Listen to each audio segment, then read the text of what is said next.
Welcome to our massive open online course, Europe Without Borders, which we have created here at the University of Hong Kong.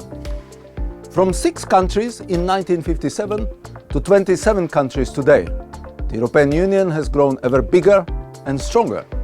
Is it still fit for purpose, though? Does the EU represent a promise for a better future? One that is well governed and empowers its citizens to pursue their lives with freedom and dignity?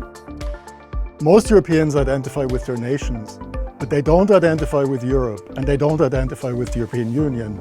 What does that mean for the future of European integration? What does the war in Ukraine mean for the EU as a foreign policy actor? Where does Europe end? This is a geographical question. It's perhaps also a philosophical question. Is a Europe without borders still possible today? How can the nations of Europe preserve their political stability and prosperity? How should the Europeans govern themselves?